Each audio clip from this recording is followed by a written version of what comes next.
доброго утра, хорошего настроения. С вами Руслан Ачиров. И Вероника Тантосова. Начинаем новый рабочий день.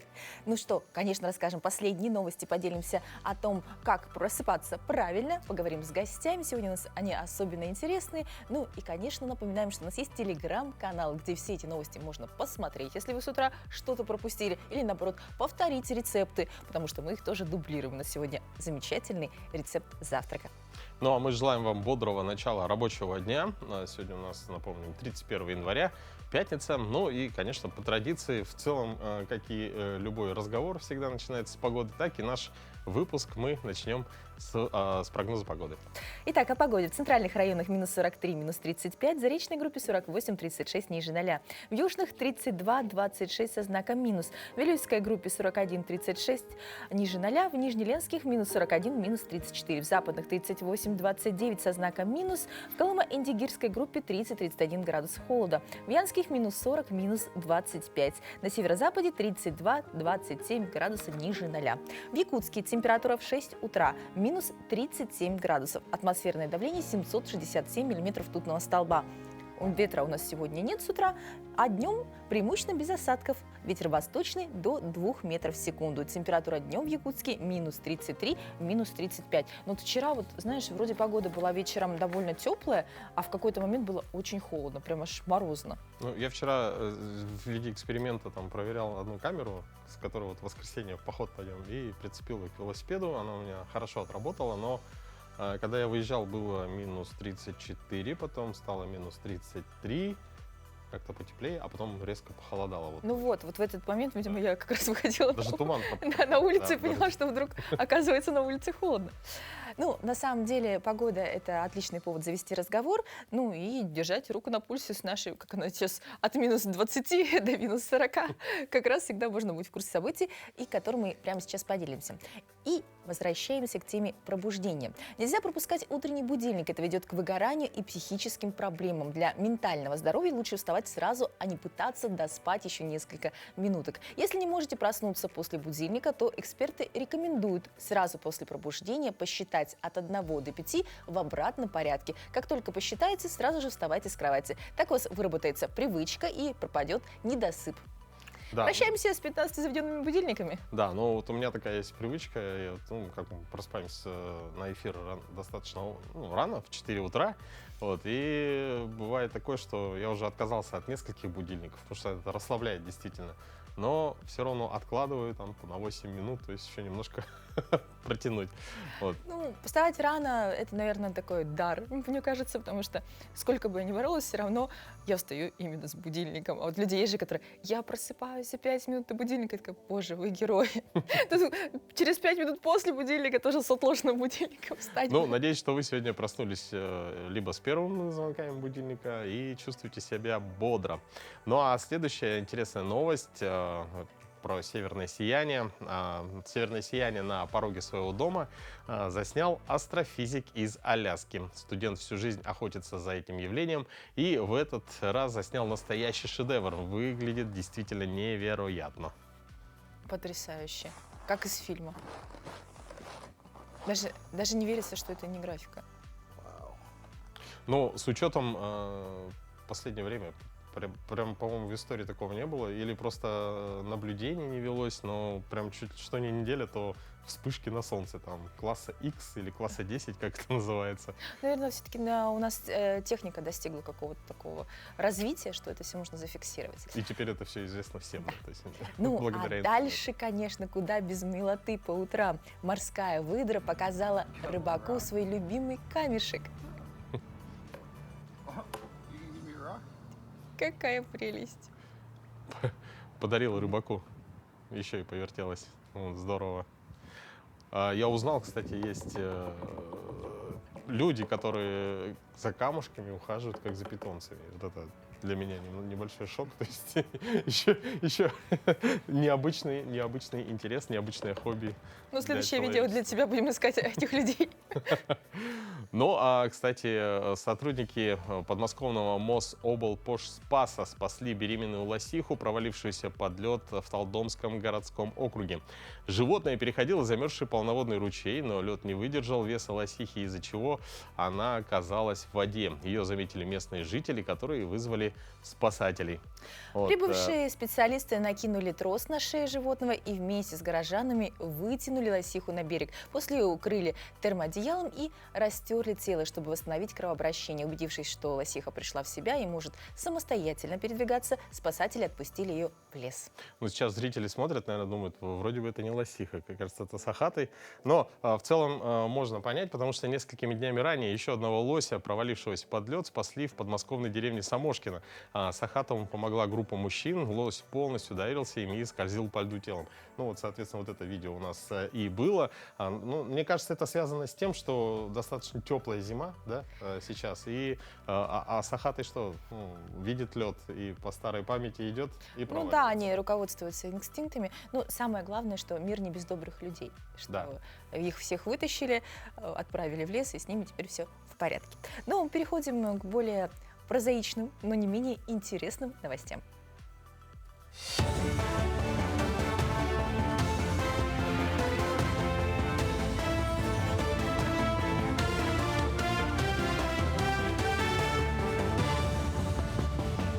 Доброе утро, Якутия. Последние новости к этому часу. Пособие по безработице с 1 февраля проиндексируют на 9,5%. Его максимальный размер составит более 15 тысяч рублей. Таким образом, пособие будет проиндексировано на уровень фактической инфляции. Всего же с 1 февраля на 9,5% проиндексируют более 40 социальных выплат и пособий. Правительство России приняло соответствующее постановление. О подписании документа сообщил премьер-министр Михаил Мишустин на совещании со своими заместителями. Жители Сунтарского улуса увидят на сцене спектакли, посвященные 80-летию Великой Победы. Постановки представит труппа артистов театра юного зрителя. Один из спектаклей по произведению Николая Лугинова повествует об отношении и связи поколений. Главный герой Нюргун размышляет о жизни, мечтает о прекрасном. Бабушка делится с ним опытом жизни и рассказывает о трагедиях войны. Ее 7 сыновей героически пали на полях сражений во время Великой Отечественной войны. Режиссер спектакля Антон Батоков, а в главных ролях Мичил Подоев и Екатерина Семенова. Гастроли в Сунтарский район запланированы с 3 по 13 февраля. В феврале еще после этих гастролей у нас намечаются еще одни гастроли. Гастроли в ВУЗ Алданский ВУЗ. Там туда едет спектакль «Моя Гаттаберт Харата».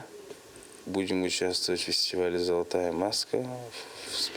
Спектаклем Виктора Астафьева «Фотографии, на которой меня нет». И номинированы в номинации спектакль малой формы. В Верхневилюйском улусе поставили спектакль на якутском языке по рассказу Антона Павловича Чехова «Маска». Автор проекта – директор Центральной модельной библиотеки Тамара Савинова, режиссер-постановщик, отличник образования и культуры Дарья Яковлева. Все декораторы, гримеры, артисты на сцене – это работники Дома культуры и жители Едюгейского наслега. Цель проекта – приблизить жителей к классической русской литературе. И чтобы сначала познакомить и передать дух того времени, было решено показать спектакль именно на якутском языке. Наша организация «Сетесь» в прошлом году подала заявку на второй конкурс президентского фонда культурных инициатив в 2024 году с проектом «Чехов на якутском». Все актеры, гримеры, режиссер нашего спектакля, декораторы – это все жители Едюгейского наслега, села Андреевский. Они все, конечно, простые люди, как мы, не профессиональные актеры. И некоторые из них, половина даже, они впервые выступили сегодня на большой сцене. 70 лет развитию якутского бокса. В честь юбилея команде Якутии по боксу вручили новую форму. Комплект одежды тренерам и спортсменам вручил заместитель президента Республиканской федерации по боксу Евгений Григорьев. Среди обладателей формы как юные боксеры, так и известные спортсмены. Например, серебряный призер чемпионата России по боксу Павел Васильев. Да, форму примерили, все очень понравилось. Да, удобная, качественная, хорошая форма. Федерация очень хорошая у нас, всегда поддерживает, форму дают сборную. И по сравнению с другими, я же там разговариваю на сборах, и когда они говорят про свои федерации, я думаю, что у нас очень хорошая даже федерация. Ну а сегодня мы хотим поздравить людей, работа которых связана непосредственно с творчеством и мастерством. Ведь они превращают металлы и камни в настоящие произведения искусства, которые дарят нам эстетическое наслаждение. Сегодня 31 января, Международный день ювелира. А какие еще события связаны с сегодняшним днем, узнаем прямо сейчас. На календаре 31 января – Международный день ювелира. По народному календарю – Афанасьев день, Афанасий Ломонос. Если день выдался в южным, ранней весны ждать не стоит. Об обратном говорила ясная погода в полдень. Если вороны летают и кружат стаями, это к еще большему морозу. Холода также предвещал и громко гудящий самовар. Кстати, стужу воспринимали без негатива. Считалось, что промерзшая зимой земля летом даст больше урожая. Этот день в истории. В 1714 году создан Государев кабинет – Кунсткамера. В 1729 году в Стамбуле издана первая печатная книга с арабским шрифтом. В 1892 году прошли первые соревнования на лыжном трамплине Холменколлен в Осло. 1921 год – день основания Московского технического университета связи и информатики. В 1924 году принята первая Конституция СССР. В этот день родились в 1797 году Франц Шуберт, австрийский композитор. В 1865 году патриарх Тихон, патриарх Московский и всея Руси с 1917 по 1925 годы. В 1868 году Теодор Вильям Ричардс, американский химик, Нобелевский лауреат. В 1902 году родилась Альва Мюрдаль, шведский дипломат, политик, писательница, Нобелевский лауреат. В 1910 году Валентина Гризодубова, советская летчица, герой Советского Союза. В 1911 году Ванга, болгарская ясновидящая. В 1921 году родился Владислав Стржельчик, советский и российский актер театра и кино, педагог, народный артист СССР. В 1924 году Тенгиз Абдуладзе, грузинский и советский кинорежиссер, народный артист Грузии. В 1952 году родилась Надежда Рушева, советский художник-график. Именины сегодня отмечают Александр, Афанасий, Владимир, Дмитрий, Евгений, Емельян, Ефрем, Иларион, Кирилл, Ксения, Максим, Мария, Михаил, Николай и Сергей. С 1 января 2025 года в законодательство вступили в силу поправки, устанавливающие повышенные штрафы за нарушение правил дорожного движения. Какие изменения ожидают автомобилистов в новом году, расскажет инспектор отделения пропаганды безопасности дорожного движения Управления госавтоинспекции Владимир Ощепков. Владимир Федорович, доброе утро. Доброе утро. Какие вообще статистика по дорожно-транспортным происшествиям за прошлый год? Ну, за прошлый год у нас по статистике, к сожалению, конечно, цифра вроде бы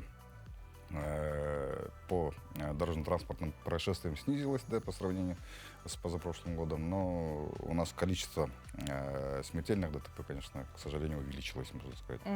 Но в основном, если так говорить по цифрам, у нас за прошлый год было зарегистрировано 739 дорожно-транспортных происшествий, где, к сожалению, у нас погибло 77 человек, когда как позапрошлом году у нас было 69 человек погибших. Ну и пострадали у нас уже поменьше людей, 988 человек получили различные травмы, ну а за позапрошлый год у нас было более 1000 человек уже получили различные травмы. Ну и также у нас ведется статистика по дорожно-транспортным происшествиям с участием нетрезвых водителей, которые сели за руль в нетрезвом состоянии, ну и попали в дорожно-транспортное происшествие. Ну, если так сказать, то у нас количество, опять же, снизилось относительно более-менее, да, по сравнению с прошлым годом, позапрошлым годом, получается. У нас в прошлом году было зарегистрировано 94 дорожно-транспортных происшествий с нетрезвыми водителями, когда как позапрошлом году у нас было 98 дорожно-транспортных происшествий с участием нетрезвых водителей. Ну и, к сожалению, по погибшим также у нас получается количество как раз осталось на уровне. 24 погибших было позапрошлый год, и в прошлом году также 24. Ну и по пострадавшим у нас было зарегистрировано 69 человек, которые получили различные травмы. Все равно достаточно много, к сожалению. Да, ну в любом случае, даже если так говорить, то все равно цифры большие, можно сказать, да.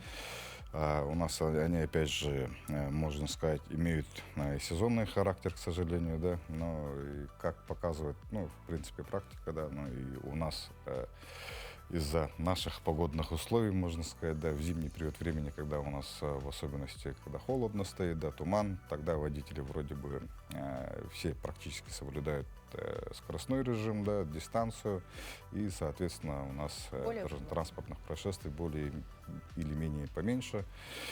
Но, к сожалению, опять же, у нас на трассах происходят большие дорожно-транспортные происшествия, где у нас в прошлом году уже с начала года, конечно, было зарегистрировано, если мне память не ошибает, 5 дорожно-транспортных происшествий не 5, а 8 дорожно-транспортных происшествий с пострадавшими. Когда, как позапрошлом году, у нас было только 4 дорожно-транспортных происшествия с пострадавшими. Ну а в этом году у нас с начала года, к сожалению, ну как сами видели, погода в начале вроде была холодная, ну а середина января, когда у нас, к сожалению, дети как раз пошли на учебу, закончили зимние каникулы, там уже у нас и погода стояла хорошая, ясная, да, ну и, соответственно, у нас с начала года уже увеличилось количество дорожно-транспортных происшествий, именно наездов на пешеходов. Ну, в основном это у нас, опять же, к сожалению, около 10 детей уже получили травмы. Большинство из них, получается, это у нас наезды на пешеходов, то есть на несовершеннолетних участников. Ну, призываем зрителей, да, быть взаимовежливыми, да, всех внимательнее. участников дорожного движения.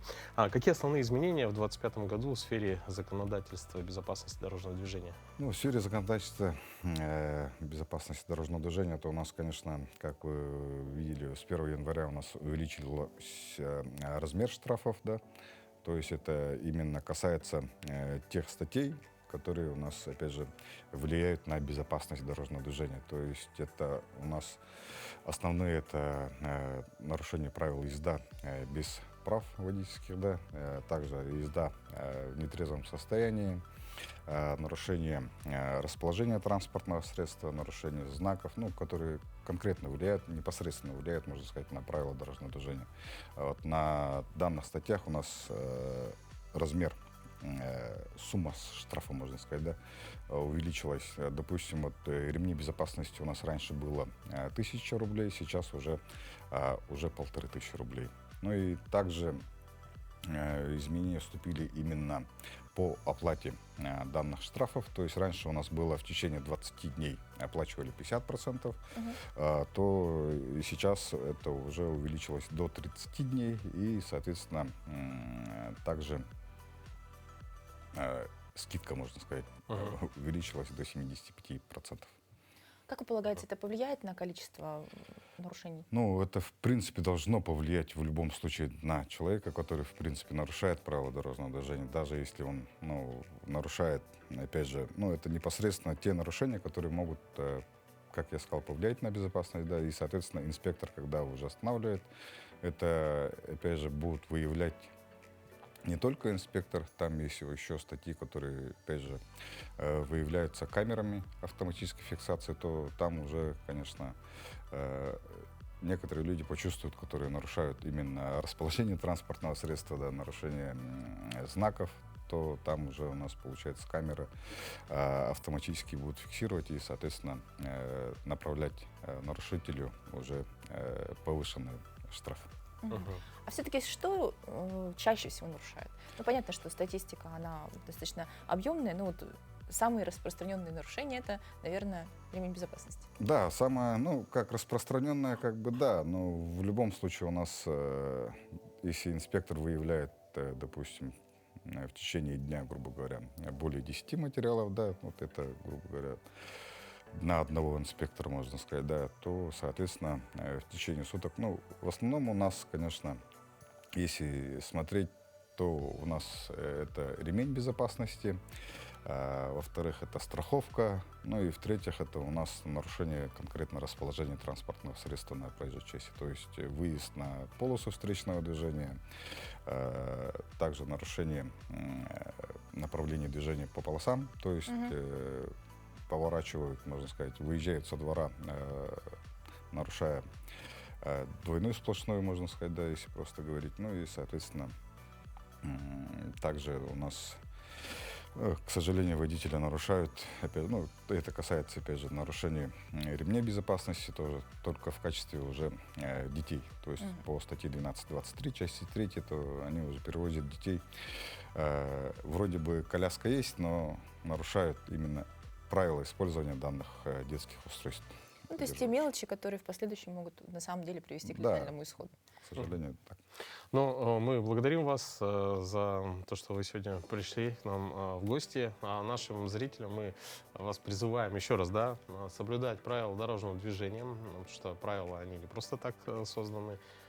Конечно же, это все на больших, к сожалению, да, трагичных событиях происходит. Да, то есть то, что вам кажется, не пристегнулись, довезли ребенка без кресла, кажется мелочью сейчас, может оказаться тем, что спасет вам жизнь в серьезном дорожно-транспортном происшествии. Спасибо. Спасибо большое за подробный рассказ. Ну а сейчас, друзья, у нас утро по традиции, так же, как и завтрак. Это Делаем утреннюю зарядку. Доброе утро! Сегодня у нас будет небольшой комплекс на растяжку связок ног. Она нам нужна для того, чтобы мы меньше испытывали тяжесть после долгого рабочего дня. Данный комплекс подойдет как и детям, так и взрослым. Исходное положение. Мы уходим с вами вниз. Помним, что мы обхватили колено и с круглой спиной ушли в нижнюю точку. Далее прижимаем правое бедро к животу и с этой точки уводим ее в левую сторону. Левой рукой дожимаем бедро правой ноги, а голова уходит у нас в правую сторону, плечо прижимаем к полу. Удерживаем такое положение от 15 до 20-30 секунд. Вы почувствуете приятное растяжение в области бедра и небольшое скручивание в области верхней части кора.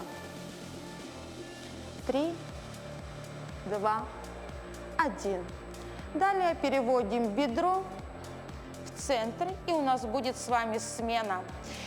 Левое бедро переводим в правую сторону. Голова уходит в левую сторону, плечо левое прижимается к коврику, и рука правая прожимает бедро левое в нижнюю точку.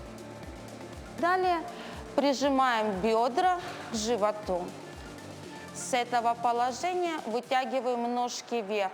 Стопа натянута, колено натянуто, и мы будем проводить поглаживающее движение от икроножной до ягодицы и в обратную сторону, разгоняя кровь.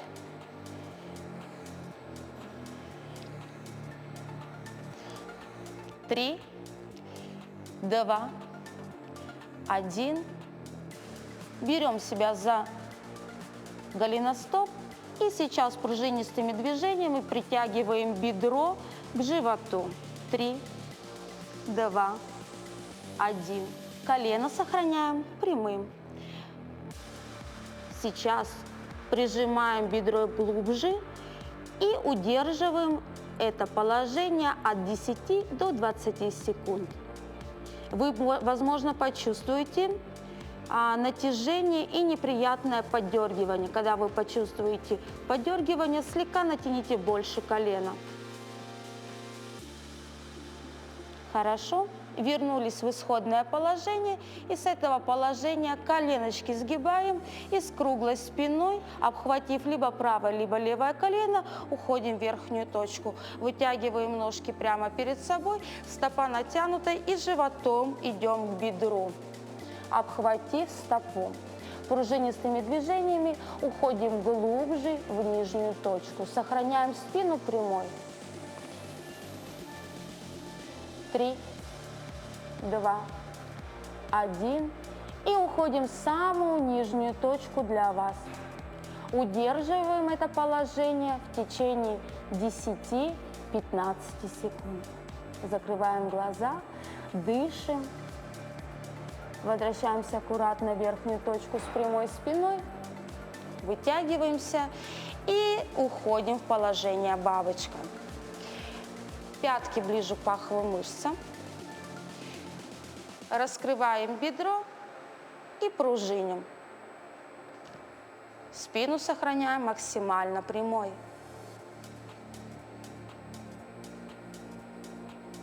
3, 2, 1. И сейчас переводим руки за спину, раскрываем грудной отдел и максимально раскрываем внутреннюю поверхность бедра и удерживаем в самом нижнем положении. Взгляд прямо перед собой, дышим. И с этого положения аккуратно собираем ножки. Выходим в верхнюю точку, группируемся, расслабляем мышцы спины. Остаемся в этом положении некоторое время. И растем позвонок за позвонком. В верхнюю точку последней приходит голова.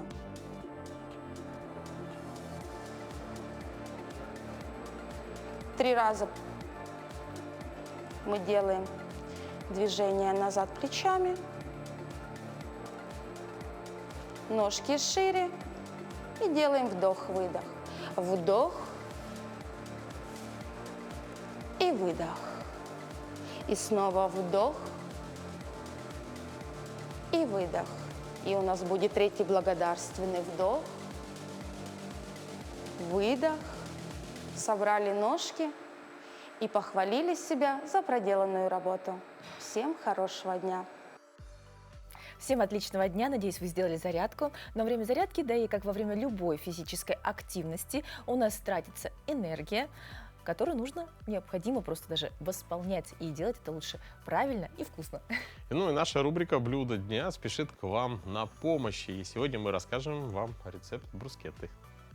Доброе утро, меня зовут Лунев Дмитрий, я шеф-повар ресторана «Кабинет», и сегодня мы для вас приготовим классическую итальянскую закуску. Брускетта будет у нас на местный лад с чиром, и вторая брускетта будет с говядиной.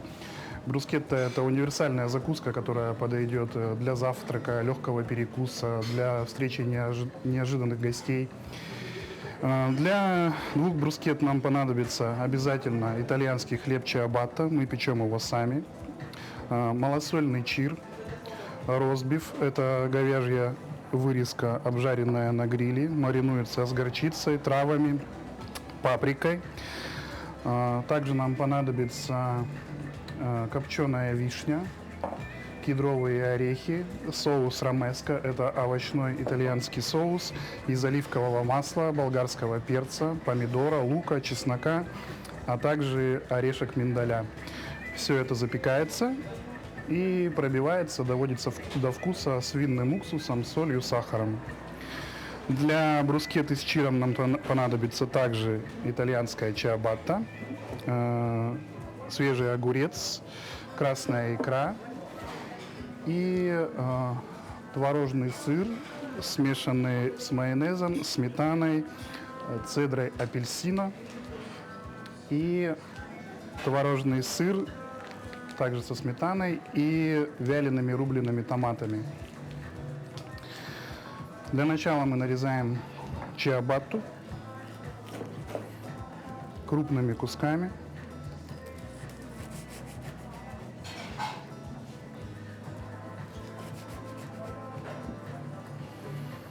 Толщиной примерно 2 сантиметра.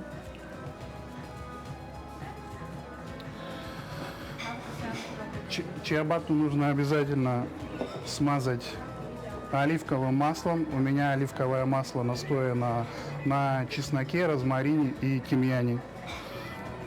Смазываем с двух сторон маслом.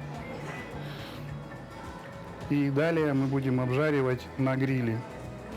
Если в домашних условиях, можно поджарить на сухой горячей сковородке.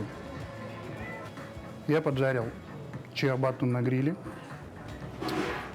Сейчас мы берем творожный сыр с вялеными томатами и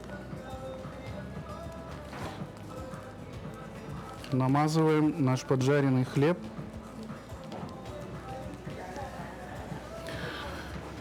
Берем ростбиф, жареный на гриле, маринованный.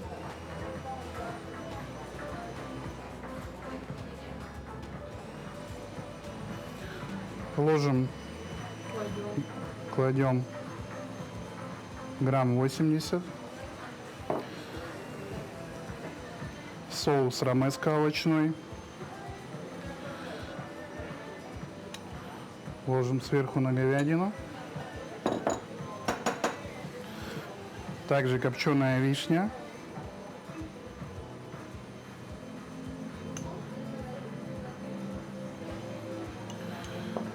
Сверху каленый кедровый орех. И украшаем микрозеленью.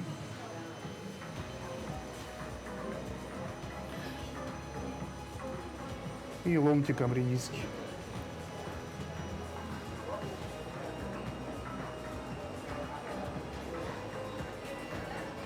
Приятного аппетита! Вот такие брускетты мы сегодня приготовили. Классические итальянские закуски. Брускетта с чиром, огурцом, красной икрой. Брускетта с соусом ромеско, ростбифом, кедровыми орешками. Приятного аппетита!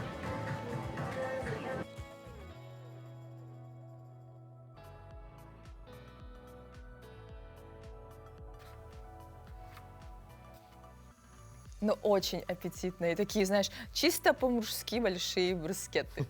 Да, выглядит очень вкусно. Да, а теперь представьте, вы садитесь за стол, там такая шикарная брускетта, начинаете завтракать и раскрываете пахнущий свежей печатью очередной интереснейший выпуск газеты «Якутия». Ну, ты так вкусно об этом рассказываешь, что таки захотелось почитать интересные статьи. Кстати, основные темы, которые вас ждут в свежем номере газеты «Якутия», мы узнаем прямо сейчас. Здравствуйте! Коротко и информативно о самых интересных новостях главной газеты республики. С марта 2025 года вступает в силу новое постановление правительства России, касающееся способов оплаты отопления в регионах. В этом номере Якутии мы разбираемся, как будет рассчитываться плата за отопление, когда будет произведен перерасчет и что будет с оплатой по факту.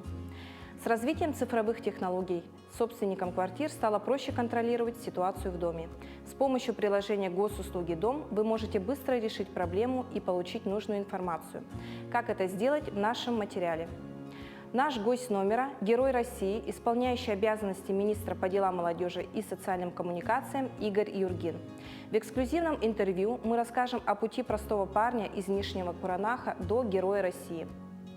В этом году Арктический государственный институт культуры и искусства отмечает юбилейную дату 25-летия со дня основания.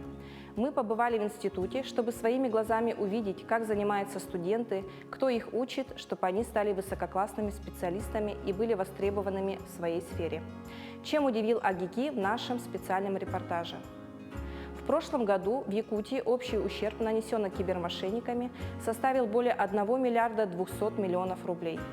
Мы вам расскажем о самых распространенных способах обмана, о том, как распознать мошенника и не попасть на его удочку. Ежегодно мы все проходим диспансеризацию. Кому она положена, что входит в бесплатную проверку здоровья, вы узнаете в нашем пятничном номере Якутии. А также на этой неделе читайте о воинах-якутянах, участвовавших в Сталинградской битве, которая изменила историю и переломила ход всей Второй мировой войны 83 года назад. Об успехе якутских борцов на турнире Ярыгина и кто же отвечает за состояние памятников в столице республики и многое-многое другое. Читайте газеты «Якутия» и будьте в курсе всех событий. До новых встреч! Но мы продолжаем. Якутянка Юлиана Кривошапкина исполнила роль шаманки в турецком фильме «Холоп. Великолепный век». В кинокартине она снялась с турецким актером Керемом Бюрюстином. Я турецкие сериалы не особо смотрю, но... Известным российским зрителям как Серкан Балат. Серкан Балат, да, слышал. Из сериала «Постучись в мою дверь». Это уже третий турецкий проект с участием Юлианы. И у нас в гостях хомусист, виртуоз мира, автор школы Номад Хомус, руководитель этногруппы Уранхан Юлиана Кривошапкина Джуриена. Доброе утро, Юлиана. Доброе утро. Ну, потрясающие новости. Нам очень приятно видеть нас на широком экране. Расскажите немного о картине. Какие впечатления от работы в таком крупном проекте? Как вам труппа, с которой удалось работать? Ну и коллеги. Ну, этот проект у меня третий с турецкими кино, можно сказать. Ну, в 2 сериалах снималась до этого. И на этой же площадке. Удобно. Вот. Да, Боздах фильм кинокомпания попала в первый раз тогда во время короны. Мгм. Вот, позвали сняться на сериале узбекско-турецком Мгм. «Я и есть Джалаладдин».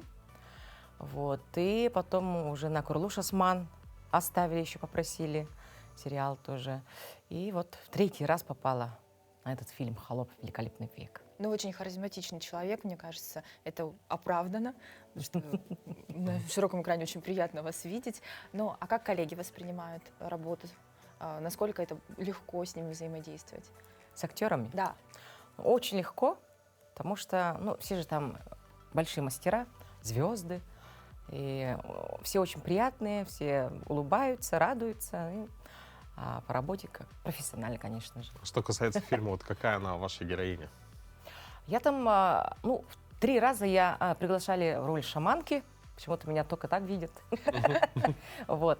И цель была такая, ну, это же комедия, вот, и когда он блуждает, ходит там, очутившись в век великолепный, и попадается вот ко мне, попадает к шаманке. То есть я должна была его напугать. И с первым разом, ну, то есть с первого раза у меня все получилось. Все были такие радостные. И потом несколько раз просто пришлось повторить. В общем, вы сразу Для вжились в роль. мелочи. Да, да. Вам это удалось, а потом уже- Напугать там было легко. Был ли языковой Требуешь барьер с себя. коллегами из Турции? Правда ли, что турецкий и якутский язык очень похожи между собой? Он похож, да, тюркский язык и культура тоже похожая. Поэтому там таких ну, одинаковых слов много, поэтому более-менее легко мне с ними общаться и понимать их. Но они, соответственно, легко понимают вас. Ну да. Желания у них выучить якутский не возникло? Это на самом деле как бы кель-турбар, как бы вот такие вот эн-мин, более-менее понятные все, как бы, поэтому... Нет, просто мы приглашали в языковую школу и стали говорить о том, что вот стали турки учить якутский. Да, многие турки, да, на якутском говорят, прям Я думаю, обучают, что вы вдохновляете тоже изучают. коллег сразу. Ага. А вот что дает участие вот в подобных проектах нашим якутянам? Вообще, да, якутянам, вообще нашим соотечественникам. Ну, для меня лично, как музыканта, как бы в сфере кино, это просто фантастика. И вот как-то так вот судьба мне подарила трижды участвовать на таких больших проектах. И для меня это большой сюрприз. Для меня это как-то счастье. Узнаваемость изменилась, отношения, может быть, как-то стали чаще приглашать уже с точки зрения именно каких-то Именно как актерских. да. В Турции? Нет, Или в общем? Ну, вообще, в общем, пока еще нет. Как бы в 3 вот этих вот проектах я участвовала в Турции. Ну, наверное, со стороны турков как бы это 3-й проект, поэтому... Нет, в стране турков оценили. Мы видим. Мы просто думали, что и здесь тоже такие вот. А в Якутии там нет, пока молчат.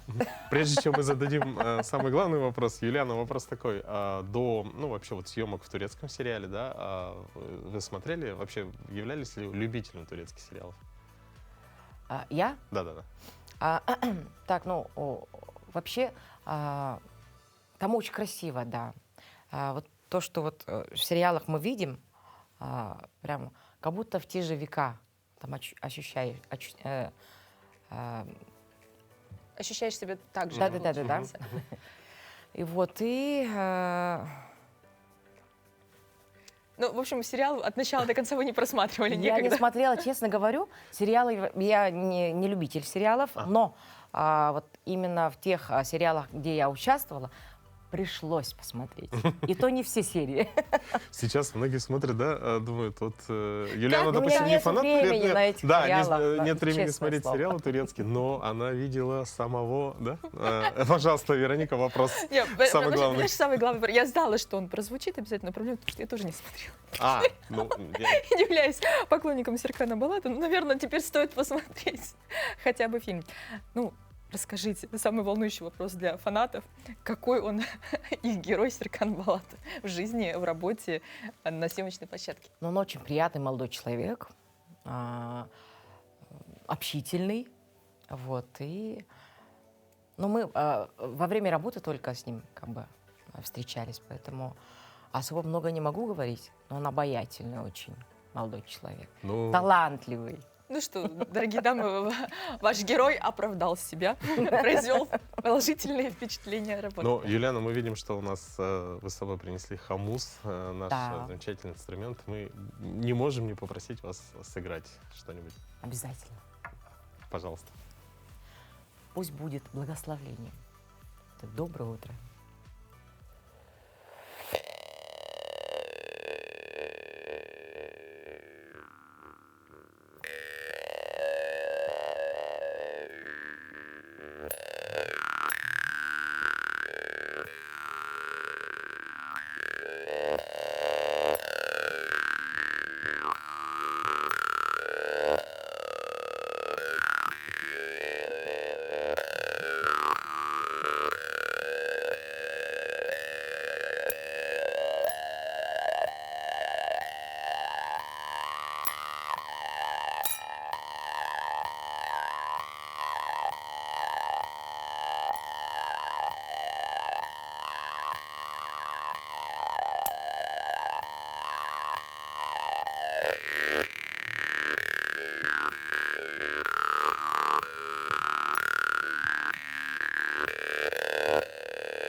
Браво! Я думаю, аплодируют наши телезрители. телезрители тоже Я вот обязательно. что заметил, повторили допустим, такое утро. Юлиану всегда видим на сцене, но все-таки вот через микрофон, через звуковое вот устройство, как бы по-другому звучит. А вот сейчас прямо вот Да, это совсем... другой. Нет, это тоже- потрясающе. Тоже потрясающе. Как Спасибо. вы. Спасибо, что пришли, что Да, нашли желаем время. творческих успехов и, конечно же, Спасибо. бодрого утра. С нетерпением Спасибо. ждем Доброго утра всем. вас на сцене. Но ощутить настоящие эмоции на сцене, когда на тебя направлены восторженные взгляды зрителей и яркие софиты, можно даже в самом детстве. Да, есть уникальная возможность. Уже 23 марта в эфир телеканала «Якутия-24» выйдет первый выпуск телевизионного песенного конкурса. Вот это «Да, дети». С началом года съемочная бригада телеканала проехала несколько тысяч километров с севера, запада на юг региона в поисках юных талантов. Как проходит песенный конкурс? Слово нашему корреспонденту. 2 дня шли съемки в Мирнинском театре. Первый день снимали конкурс мирнинских исполнителей. Ни у операторов, ни у редакторов не возникло трудностей при работе с маленькими артистами. Но самое огромное удовольствие получили члены жюри. И вот почему. Потому что они по-своему передают песню, да, и участники из Ленска, из Мирного, они, скажем так, очень талантливые дети. Хотелось бы пожелать, чтобы дети, скажем так, дальше развивались, дальше пели. Это очень здорово. Один из самых юных талантов из Мирного мечтает связать свое будущее только со сценой. И телевизионный конкурс для него стал первым шагом к мечте. В конкурсе я решил принять участие из-за того, что музыкой я живу. Очень хочется испытать свои силы с достойными соперниками. За него пришла поболеть мама. Я пришла поддержать своего сына в этом замечательном конкурсе. Вот это, да, дети. Конечно, хочется пожелать удачи всем участникам, но в первую очередь болею за своего ребенка. Богдан занимается вокалом 2 года. Руководитель вокальной студии «Эдельвейс» из города Ленска Яна Забелина сама приняла и очень успешно участие в первом конкурсе «Вот это да» 2 года назад. Вообще в нашем объединении 60 детей. Каждый по-своему индивидуален, у каждого свой красивый тембр, свой красивый голос, какие-то свои вокальные фишечки уже присутствуют. Я пытаюсь никогда не ломать в ребенке что-то там, не исправлять, а пытаться развить именно то, что у них уже есть. Наши ребята очень безумно любят петь, они готовы посещать вокальную студию вообще в принципе всегда. Ее воспитанница в свои 13 лет учится вокалу, а еще виртуозно играет на фортепиано и гитаре. Расскажи о своих ребятах. Вот ты их знаешь, да, всех? Да, я всех хорошо знаю. Они кто-то очень хороший гитарист, кто-то очень хороший певец, потому что у них это уже все на опыте. И то, что у них это уже всякая привычка. У кого даже не прям сильно получается петь, у них очень хорошо, значит, получается играть на гитаре, или там на пианино. Там разнообразные дети. А ты сама, вот помимо того, что ты поешь, что-то играешь на чем-то? Я играю на фортепиано и на гитаре. Могу на классике, могу на электро. С северо-запада наша съемочная бригада направилась на юг республики. В Алдане нас ждали с нетерпением 11 солистов. К записи визиток и в целом к своему выступлению каждый из них подготовились самым тщательным образом. С семьей мы очень любим активный отдых. Летом мы ездим на реку Амга, а зимой катаемся с горок. Я очень люблю приключения. Поэтому дома меня редко можно застать. Нерюнгринские исполнительницы – все девочки. Каждая имеет за плечами участие не в одном вокальном состязании. Девочки хоть и опытные конкурсантки, но все же волновались. Мне очень нравится петь, потому что таким образом я могу справиться со своими переживаниями. Тут очень дружный коллектив, и в целом это очень пригодится в будущем. Кто же стал победителем районного тура конкурса, ребята узнают во время телеэфира. Второго победителя выберут телезрители с помощью СМС-голосования. Ну а затем все победители конкурса соберутся на финал, который состоится 4 мая в Якутске. Первый детский песенный конкурс «Вот это да! Дети» обещает вырасти в узнаваемый и любимый проект регионального телевидения. Юлия Михайлова, Виктор Дичковский, Аэлита Махно, Анна Васильева. Мирный, Нерюнгри, Алдан.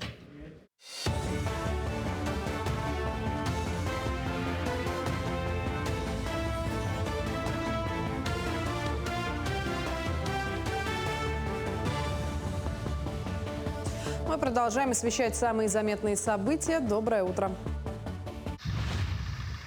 В этом году поголовье домашних оленей в регионе по плану Минсельхоза должно увеличиться на 8,5% до 175 тысяч голов. Объем производства оленей продукции вырастут в 2 раза до 1200 тонн в год.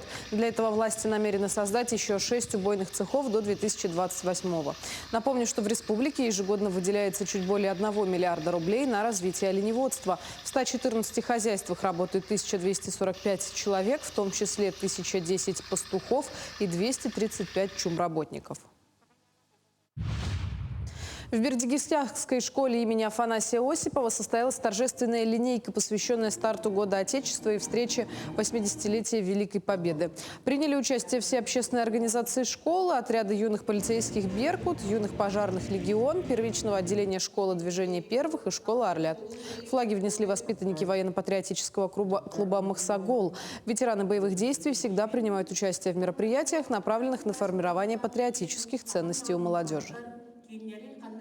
Мы это делаем для того, чтобы ребята понимали и осознавали вообще, что за год объявлен и с чем это связано. И это очень важно для патриотического воспитания наших детей. И также у нас есть очень хорошая, добрая традиция. Именно по объявленному году каждый класс получает проектное задание, которое выполняется в течение второго полугодия. И в мае они должны сделать отчетный материал, должны сдать. Волонтеры по шитью в Усть-Алданском улусе за короткое время отправили 37 антидроновых одеял в зону боевых действий. Проект «Швейный патриот», реализованный благодаря гранту главы республики, начал функционировать с 1 ноября прошлого года. Здесь трудятся в свое удобное время в основном женщины из разных общественных организаций, а когда объем работы увеличивается, помогают сотрудники районных учреждений. Антидроновые одеяла наши войска используют для укрытия боевых машин, артиллерии и блиндажа. Вот этот материал у нас заказывается спецзаказом. Мы для закупа используем тут магазин «Сайдам». И через «Сайдам» мы закупаем ее в Новосибирске. Для антидроновых одеял вот эта фольма-ткань, она является самым основным материалом, который защищает ее от дронов. На этом пока все. Эфир телеканала продолжит программа «Утро Якутии». Оставайтесь с нами.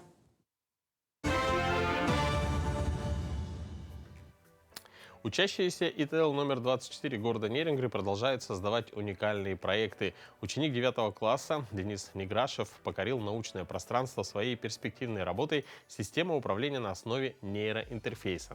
С данным проектом Денис успешно выступил на Олимпиаде и научной конференции и продолжает совершенствовать его. С юным изобретателем встретились наши коллеги из Нерюнгри. Девятиклассник Денис Неграшев – увлеченный и талантливый молодой человек. Заниматься проектной деятельностью в лицее начал с 6 класса. Системы управления Денис активно изучает 3-й год. И за это время от систем управления жестами он перешел к системе управления нейроинтерфейсами. Справившись со всеми сложностями, изучив большой объем информации, Денис Неграшев создал программный код для своего проекта. Сначала у меня была машинка, управляемая рукой, то есть гироскоп, расположенный на руке, считывал наклон, и уже от этого машинка начинала движение вперед, вправо или поворачивалась в стороны. Теперь же я перешел на другой вариант управления. Вместо руки у меня теперь управляет мозг. Перчатка с гироскопом заменилась на нейроинтерфейс, который представляет свою повязку, грубо говоря, надеваемую на голову. Она считывает активность мозга, эта активность с помощью специального алгоритма обрабатывается, данные передаются на машинку и уже начинается движение, ну, в моем случае повороты вправо-влево. Денис уже имеет большие успехи на поприще IT-технологий и научной деятельности и продолжает развиваться в этом направлении. Сейчас планирую также подаваться на большие вызовы также и в этом году, уже презентовать на правильное направление. Я в прошлом году подавался на природоподобные нейротехнологии, но у меня, скажем так, проект не прям был полностью погружен в нейротехнологии, а так скорее косвенно. В этом году же он прям будет подходить максимально, думаю. Вот, также думаю на транспорт будущего еще подаваться, как в прошлом году. В общем, те конкурсы, в которых я выступал в прошлом году, я буду выступать и в этом. Возможно, еще какие-то захочу. Несомненно, такие успехи учащихся занимают важное место в итоговых подсчетах рейтинга учебных заведений. По итогам 2024 года ИТЛ номер 24 в рейтинге общеобразовательных организаций Республики Саха-Якутия, реализующих программы среднего общего образования, занимает 2-е место. Критерии, по которым подводится рейтинг, их много. У нас они практически все туда попадают, наши достижения. Обязательно у нас образовательные достижения. Много у нас ребят, которые вот постоянно приносят нам в этот рейтинг баллы. Ну и другие, конечно же, не отстают. Поэтому активная работа идет в этом направлении. И мы только как бы наращиваем свои достижения в этом направлении. Создавая новые проекты, ребята не останавливаются, а продолжают совершенствовать, показывать их миру и открывать широкие горизонты для себя и своего лицея. Екатерина Павлова, Вадим Барашков, Нерюнгри. Ну, приятно, когда такие громадные достижения в столь юном возрасте. Представляешь, каких высот могут наши дети добиться, если будут продолжать развивать свои научные проекты. Да, ну а мы вам желаем тоже не останавливаться на достигнутом. Желаем бодрого, хорошего утра и продуктивного рабочего дня. Встретимся в понедельник.